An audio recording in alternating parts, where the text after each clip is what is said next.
Hello dear friends, welcome back to our YouTube channel study tips with Vinay. आज हम पढ़ेंगे प्राचीन इतिहास।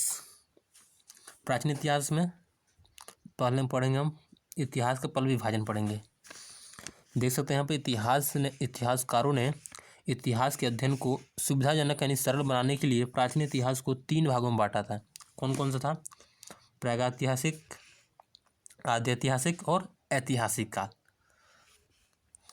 प्रागैतिहासिक काल किसे कहते हैं?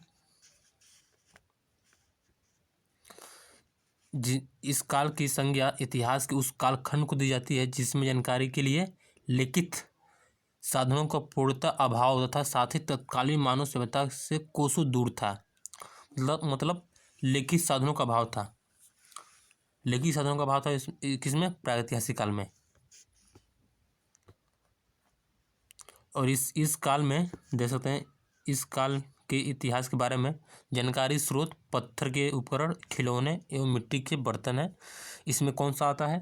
पसार काल आता है, जिसमें पूरा पसार काल, नव पसार काल और मध्य पसार काल आते हैं।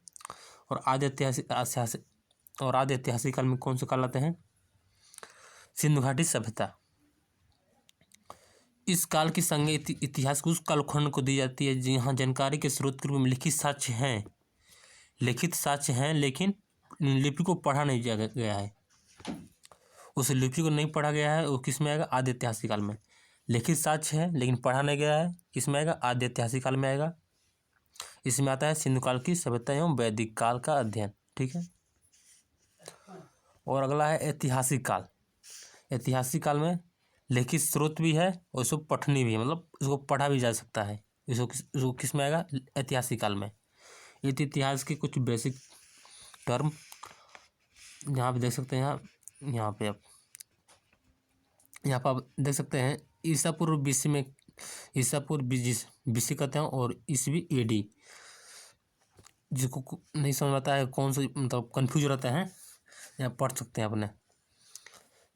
जो जीसस क्राइस्ट है उनके जन्म से पूर्व की घटनाओं को इतिहास में ईसा पूर्व या बीसी कहते हैं, बिफोर क्राइस्ट कहते हैं। इसमें समय आगे से पीछे की ओर, मतलब 1, 2, 3 इस तरह पीछे की चलता है। 1 साल पहले, 2 साल पहले, इस तरह। यह यहाँ पे मान लीजिए 0 है, यहाँ पे यह क्या है? बिफोर क्राइस्ट का जन्म है, तो इनसे 1 साल पहले को कहेंगे 1 ईसा पूर्व। इस तरह आगे को क्या कहते हैं? एडी। मतलब यह समय के साथ आगे बढ़ता है। स्रोत, इतिहास के स्रोत क्या क्या मिलते हैं हमको? साहित्यिक मिलते हैं और पुरातात्विक मिलते हैं। इतिहास के स्रोत 2 टाइप के होते हैं, साहित्यिक और पुरातात्विक। साहित्यिक में को देख सकते हैं आप, धार्मिक ग्रंथ आते हैं, लौकिक ग्रंथ आते हैं, विदेशी यात्रियों के ब्यौरा, जैसे इब्न बतूता आया था, फायान आया था। ये क्या है? ये साहित्यिक स्रोत हैं, इसमें आएंगे। और पुरातात्विक स्रोत में क्या आएंगे? अभिलेख, सिक्के, मृतभांड, मुहर, मूर्तिकला और स्थापत्य स्मारक। ये क्या इसमें आएंगे? पुरातात्विक स्रोत में आएंगे।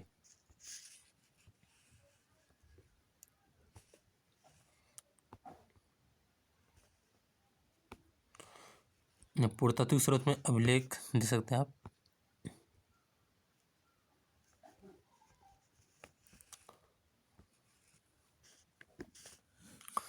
अभिलेख में देखेंगे हम, अभिलेख पत्थर अथवा धातु जैसी अपेक्षाकृत कठोर सतहों पर उत्कीर्ण किए गए पाठन सामग्री को कहते हैं। मतलब कोई पत्थर है, उस पर कोई इस मतलब लिखा गया हो, चाहे इस पर कोई चित्र बना हो, तो उस तरह को अध्ययन आता है, अभिलेख में आता है।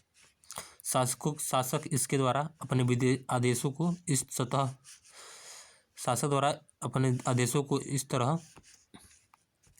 इस तरह उत्तीर्ण करवाते थे ताकि लोग उन्हें देख सकें और पढ़ सकें एवं उसका पालन कर सकें। अभिलेख के अध्ययन को एपिग्राफी कहते हैं। यानी जो अभिलेख हैं उनके अध्ययन को क्या कहते हैं? एपिग्राफी कहते हैं। ये पूछ सकता है, पूछा भी है किस एग्जाम में ये। और वहीं प्राचीन लिपियों के अध्ययन को पोलियोग्राफी कहते हैं। जो प्राचीन लिपियां हैं उनके अध्ययन को क्या कहेंगे? पोलियोग्राफी कहेंगे। हड़प्पा सभ्यता से प्राप्त अभिलेख वैसे तो सबसे प्राचीन माने जाते हैं, परंतु उन्हें अभी तक मतलब पढ़ा नहीं गया है। अतः मध्य एशिया के बोझकुई से प्राप्त 1400 ईसा पूर्व का अभिलेख सर्वाधिक प्राचीन माना जाता है। यह अभिलेख कीलक लिपि में है। यह अभिलेख कीलक लिपि में है। कौन सी लिपि में है? कीलक लिपि में है, जिसकी खोज वीकर महोदय ने 1907 में की थी।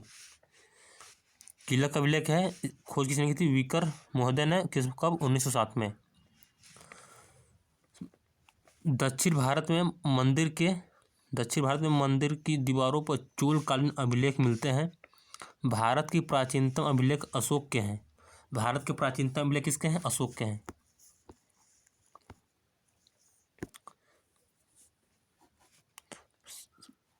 जिससे सर्वप्रथम जेम्स प्रिंसेप ने पढ़ा। ये पूछता है कि अशोक के अभिलेख को सर्वप्रथम किसने पढ़ा था? तो किसने पढ़ा था? जेम्स प्रिंसेप ने। अभिलेख सिक्कों की अपेक्षा अत्यधिक प्रामाणिक साक्ष्य के रूप में स्वीकार किए जाते हैं।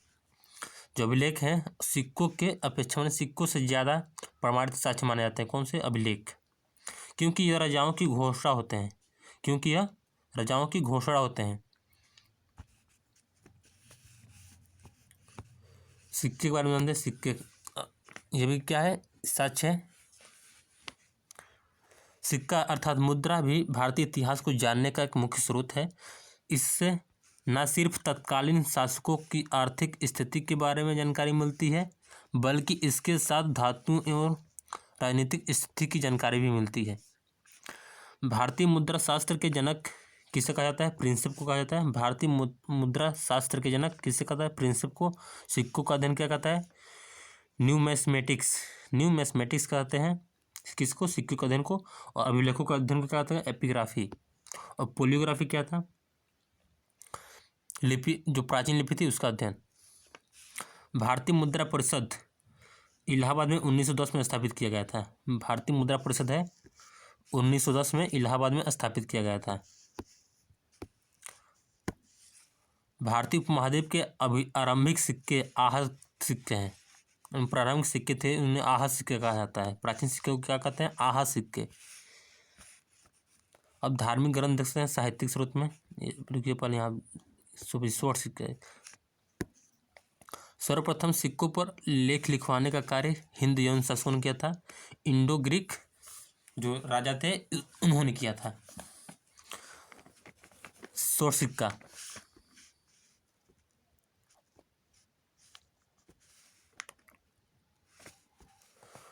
सर्वप्रथम हिंद यवन शासकों ने शॉर्ट सिक्कों को जारी किया।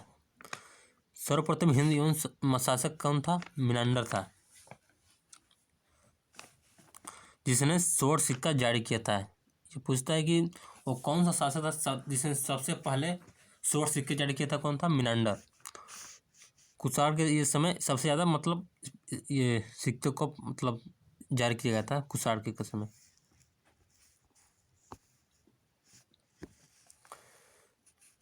कुषाण शासकों ने सर्वप्रथम विलियम कैडफिसेस ने भारतवर्ष में शॉर्ट सिक्का चलाया। अधिकांश इतिहासकार विलियम कैडफिसेस को ही भारत में सर्वप्रथम शॉर्ट सिक्का जारी करने का श्रेय देते हैं, जबकि मिनांडर का शॉर्ट सिक्का कौशाम्बी से प्राप्त हो चुका है। ये मिनांडर को ही माना जाएगा क्योंकि इसका सिक्का मिल चुका कहाँ से? कौशाम्बी से। कुछ लोग मानते हैं किसको? विलियम कैडफिसेस को। यहाँ पे देख सकते भी है। उत्तर प्रदेश लोक सेवा यानी यूपीपीएससी आयोग जो है, यूपीपीएससी है, भारत में सर्वप्रथम सिक्के चलाने का श्रेय किसको माना है? विलियम कैडफिसेस को माना है। यूपीपीएससी ने इसी माना है आंसर इसको। गुप्त शासकों में सर्वप्रथम शॉर्ट सिक्का चलाने का श्रेय किसे जाता है? चंद्रगुप्त प्रथम को। अब देखते हैं साहित्यिक स्रोत में धार्मिक ग्रंथ। धार्मिक ग्रंथ में मुख्यतः 3 विभाजन है: ब्राह्मण साहित्य, बौद्ध साहित्य और जैन साहित्य।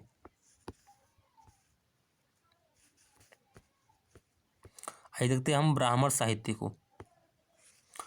ब्राह्मण साहित्य में क्या आता है? वेद। वेदों को अपौरुषेय, देव निर्मित एवं श्रुति ये सुना हुआ माना जाता है। वेद शब्द विद से निकला है, जिसका अर्थ होता है जानना। सामान्य रूप से इसका अर्थ होता है ज्ञान।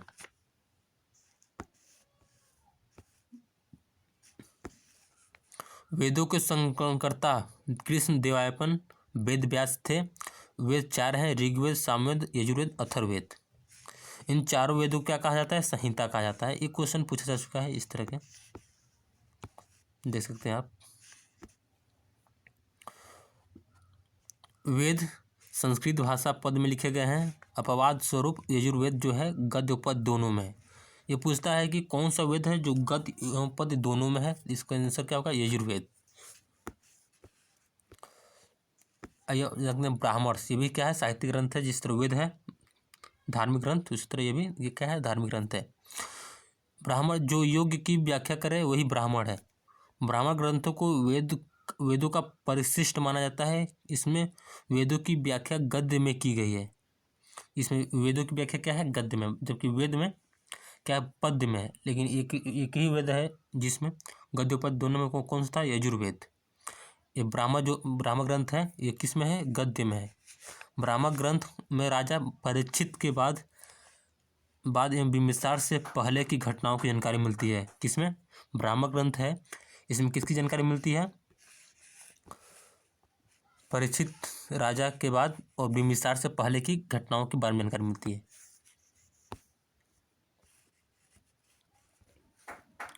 हर वेद का एक क्या है? हर वेद का एक या एक से अधिक क्या है? ब्राह्मण ग्रंथ है। ये स्टेटमेंट में दे भी सकता है कि देखिए हर वेद का एक या एक से अधिक ब्राह्मण ग्रंथ है, और इस तरह स्टेटमेंट में पूछ सकता है कि हर ब्राह्मण ग्रंथ के एक या एक से अधिक वेद हैं। तो कौन सा सही होगा? हर वेद का एक या एक से अधिक ब्राह्मण ग्रंथ है। अब आइए देखते हैं आरण्यक। आरण्यक हिंदू धर्म के पवित्रतम और सर्वोच्च ग्रंथ वेदों का गद्य वाला खंड है। आरण्यक हिंदू धर्म के प्राचीनतम, पवित्रतम एवं सर्वप्रथम ग्रंथ वेदों का गद्य वाला खंड है। ये वैदिक वांगमय का तीसरा हिस्सा है और वैदिक संहिताओं पर दिए गए भाष्य का दूसरा स्तर है। इसमें दर्शन और ज्ञान की बातें लिखी गई है। कर्म कांड के बारे में ये चुप है। इनकी भाषा वैदिक संस्कृत है। आरण्यक की भाषा कैसी है? संस्कृत है। इनको रहस्य ग्रंथ भी कहा जाता है। किसको? आरण्यक को।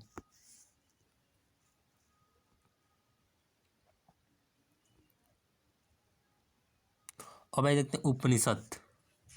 उपनिषद का शाब्दिक अर्थ है गुरु के समीप बैठकर शिष्य जो ज्ञान प्राप्त करे।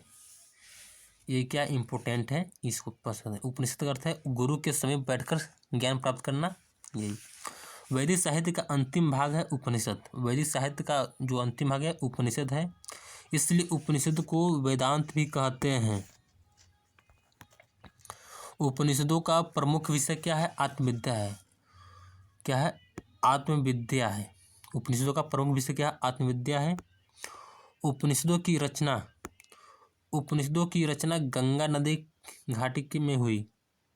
जो गंगा नदी घाटी वहीं पर हुई थी। किसकी? उपनिषदों की रचना। अभी कहा है नारा संसी साहित्य। इसमें राजाओं और ऋषियों के स्तुतिपरक गीत हैं। किसमें? नारा संसी साहित्य में। नारा संसी साहित्य से विदित होता है कि वैदिक काल में इतिहास लेखन की परंपरा मौजूद थी। अब देखते हैं वेदांग। वेदांग कितने हैं? 6। वेदों को समझने के लिए 6 वेदांगों की रचना की गई। वैदिक साहित्य का भाग नहीं माने गए हैं। प्रमुख वेदांग कौन सा है? देखते हैं।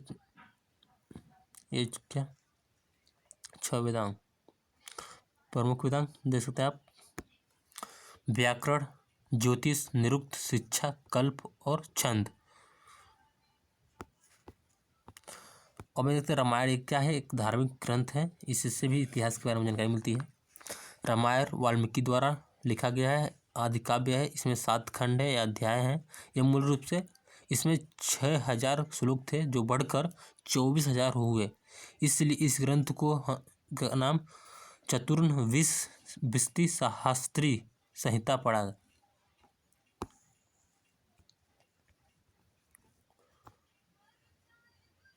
बौद्ध ग्रंथ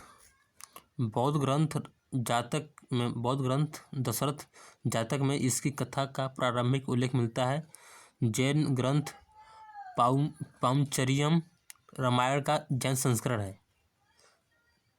1930 के दशक में रामस्वामी पेरियार ने सच्ची रामायण का लेखन भी किया था। सच्ची रामायण का लेखन किसने किया था? रामस्वामी पेरियार। कब? 1930 के दशक में। सर्वप्रथम 12वीं शताब्दी में तमिल में रामायण का अनुवाद कंबन ने इरामावतारम में नाम से किया था। किसने? कंबन ने। तमिल में ये किया था, तमिल में इसका अनुवाद किया गया था। किसने किया था? कंबन ने। मुगल काल में रामायण का फारसी अनुवाद अकबर के समय अब्दुल कादिर बदायूनी ने वह शाहजहां के समय इब्न हरकरण ने किया था। बंगाल में रामायण का अनुवाद कृत्तिवास ने, और इसे बंगाल का बाइबल कहा जाता है। कृत्तिवास द्वारा जो बंगाल का रामायण है उसमें इसे बंगाल की बाइबल कहा जाता है। अब देखिए महाभारत भी एक धार्मिक ग्रंथ है जिसमें इतिहास के बारे में जानकारी मिलती है। परंपरा के अनुसार इस ग्रंथ के लिपिक भगवान श्री गणेश थे, लेकिन साहित्य में इसे वेद व्यास की कृति मानी जाती है। महाभारत में कुल 18 पर्व यानी अध्याय हैं। भगवत गीता इसके भीष्म पर्व का भाग है। भगवत गीता है किसका भाग है? भीष्म पर्व का। शांति पर्व महाभारत का सबसे बड़ा पर्व है। शांति पर्व महाभारत का सबसे बड़ा पर्व है। जो 18 पर्व है ना, इसमें सबसे बड़ा कौन सा है? शांति पर्व। भगवत गीता किसका है? भीष्म पर्व का भाग है। महाभारत का प्राचीन नाम जय था, इसलिए इसको जैन संहिता भी कहते हैं। महाभारत के विषय में यह भी कहा जाता है कि इसे पूरा एक बार में कभी नहीं पढ़ना चाहिए, क्योंकि रोग व्याधियां आ जाती है। इसका अनुवाद देखते हैं। तमिल में पेरुदेवनार ने भारत वेडवा नाम से महाभारत का अनुवाद किया। तेलुगु में महाभारत का अनुवाद नन्नया प्रारंभ किया और तिक्कन्ना ने पूर्व किया। नन्नया महाभारत का अनुवाद करते समय पागल हो गए थे। नन्नया जो थे वो महाभारत का अनुवाद करते समय क्या? पागल हो गए थे। माधवी कदाली ने असमिया में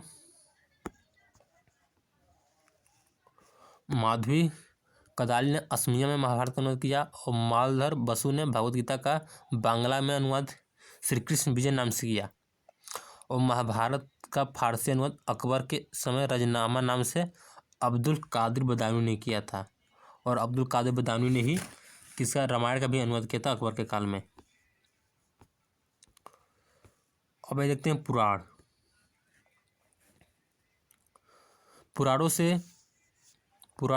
के रचयिता जो हैं लोमहर्षि और उनके पुत्र उग्रश्रवा को माना जाता है। कहीं कहीं वेद व्यास को भी पुराण में इसका कर्ता माना जाता है, पढ़ो का कर्ता माना जाता है। पुराण भविष्य शैली में लिखे गए हैं।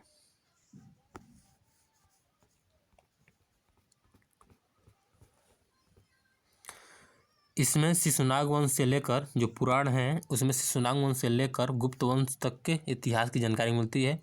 पुराण में कृत, त्रेता, द्वापर और कलयुग नाम 4 युग बताए गए हैं। श्री राम का संबंध त्रेता और कृष्ण का संबंध द्वापर से माना जाता है। मत्स्य पुराण सबसे अधिक प्राचीन पुराण है। मत्स्य पुराण सबसे अधिक प्राचीन पुराण है। सबसे पुराना पुराण कौन सा है? मत्स्य पुराण।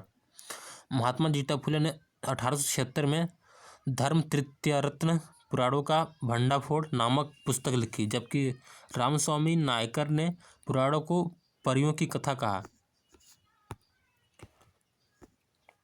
वेद त्रय में कौन कौन से वेद आते हैं? अथर्ववेद छोड़ देंगे, बाकी सब तीनों आएंगे, ऋग्वेद, सामवेद और यजुर्वेद। इसमें अथर्ववेद नहीं आता है। प्रस्थानत्रयी उपनिषद है। प्रस्थानत्रयी में कौन कौन आते हैं? उपनिषद, ब्रह्मसूत्र और गीता को इसमें माना जाता है, इसमें रखा जाता है।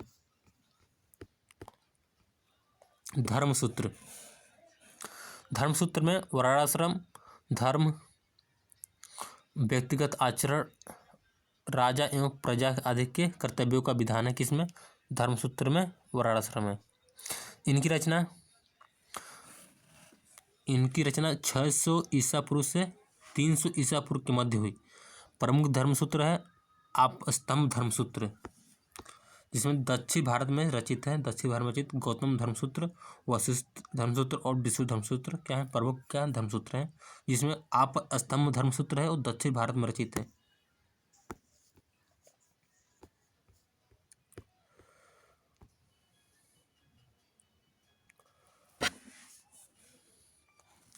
वर्ण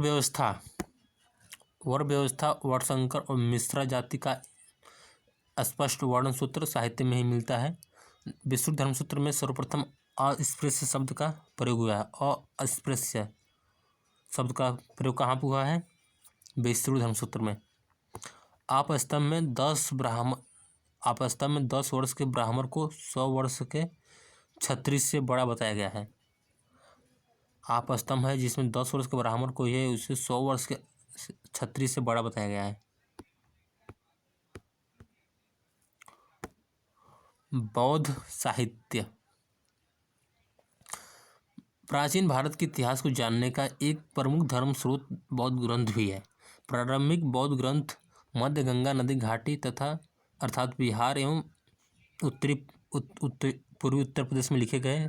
प्राचीनतम बौद्ध ग्रंथ पाली भाषा में लिखे गए, जिनमें से प्रमुख त्रिपिटक हैं, जिसमें कुछ बौद्ध साहित्य संस्कृत में भी लिखा गया है, जिसमें वसुमित्र, अश्वघोष एवं नागार्जुन की रचनाएं हैं। अवदान शतक, दिव्यावदान, ललित विस्तार इत्यादि पुस्तकें क्या हैं? संस्कृत में है। वसुमित्र का विभाषा शास्त्र बौद्ध धर्म की बाइबिल कहा जाता है। विभाषा शास्त्र इसे बौद्ध धर्म का क्या कहते हैं? बाइबिल कहते हैं। यह भी संस्कृत ही में ही लिखा गया है। धम्मपद क्या होता है? इसे बौद्ध धर्म की गीता कहते हैं। किसको? धम्मपद को बौद्ध धर्म की गीता,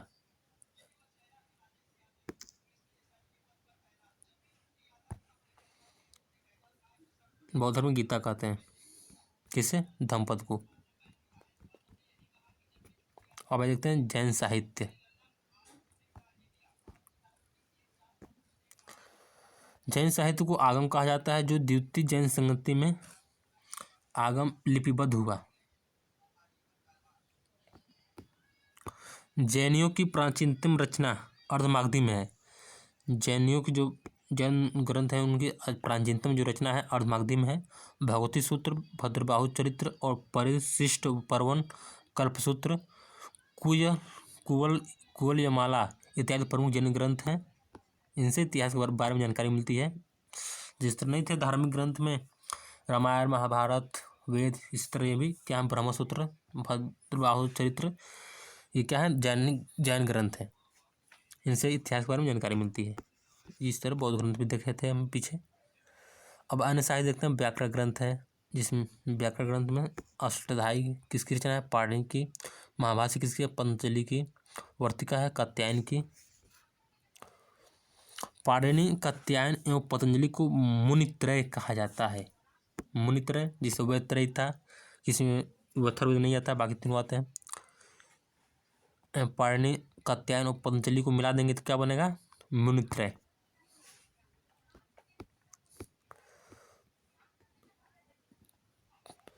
तोल्काप्पियम द्वितीय संगम का एकमात्र शेष ग्रंथ है। अगस्त्य ऋषि के 12 योग्य शिष्यों में से एक तोल्काप्पियर द्वारा यह ग्रंथ लिखा गया था। सूत्र शैली में रचा गया यह ग्रंथ तमिल भाषा का प्राचीनतम व्याकरण ग्रंथ है। तमिल भाषा का प्राचीनतम व्याकरण ग्रंथ कौन सा है? तोल्काप्पियम। और जबकि संस्कृत का व्याकरण ग्रंथ कौन सा? पाणिनि का अष्टाध्यायी।